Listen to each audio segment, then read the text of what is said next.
त्या खिडकीत अजूनही या कादंबरीतल्या आजच्या भागात बघणार आपण डोंगर पायथ्याची वसाहत. पहाटेचं धुकं अजून पूर्ण विरलं नव्हतं. डोंगराच्या पायथ्याशी वसलेली ती छोटी वसाहत सकाळच्या गार वाऱ्यात शांत पडली होती. लाल मातीचे अरुंद रस्ते, कौलारू घरं, घरासमोरची तुळस आणि ओल्या जमिनीवर पसरलेला धुराचा मंद वास. सगळंच साधं होतं, पण त्या साधेपणात एक वेगळी ऊब होती. कुठेतरी चूल पेटली होती, कुठेतरी रेडिओवर जुनं भक्तिगीत लागलं होतं आणि कुठेतरी लहान मुलं शाळेच्या तयारीत धावत होती. आणि त्या सगळ्यांच्या मधोमध होतं सारंगचं घर.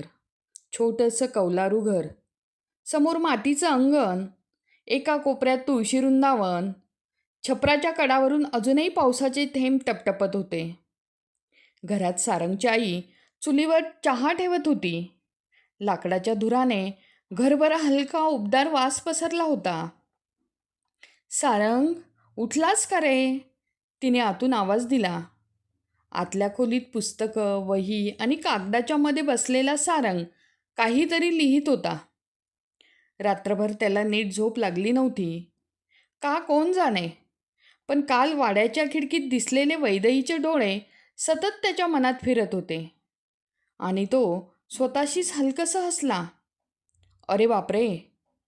बाहेर ओसरीवर बसलेली आजी त्याच्याकडे पाहत म्हणाली, आजकाल कोणाच्या विचारात असतोस एवढा? सारंगने लगेच वही बंद केली आणि म्हणाला, काही नाही ग आजी.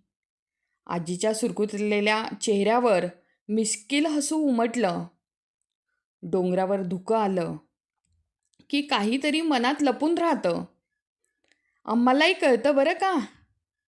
सारंग काही बोलला नाही. तेवढ्यात त्याची लहान बहीण धावत बाहेर आली. आई, दादा पुन्हा वहीत काहीतरी लिहित होता. अगं, अभ्यास करत असेल, आई हसत म्हणाली.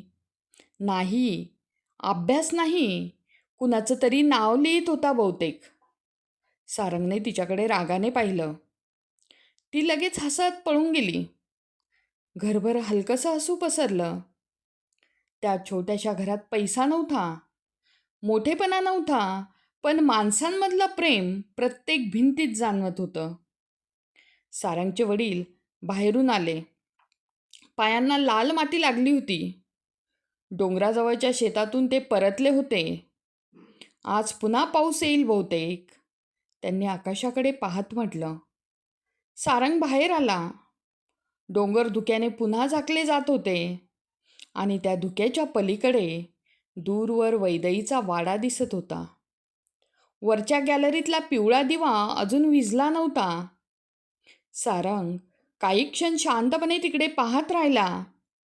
त्याच्या मनात नकळत एक ओढ निर्माण होत होती, ज्याचं उत्तर त्यालाही अजून सापडत नव्हतं. मंदिरातली घंटा पुन्हा घुमल्या. वाऱ्याने त्या आवाजासोबत ओल्या मातीचा सुगंध संपूर्ण वसाहतीत पसरला आणि त्या सकाळी डोंगराच्या कुशीत दोन वेगवेगळी जगं नकळत एकमेकांच्या जवळ येऊ लागली होती. तर हा होता आज आपला आजचा भाग. उद्याच्या भागात बघणार आपण पावसातील पहिली भेट. ते बघण्यासाठी, ऐकण्यासाठी आपल्या चॅनलला लाईक आणि सबस्क्राईब करा.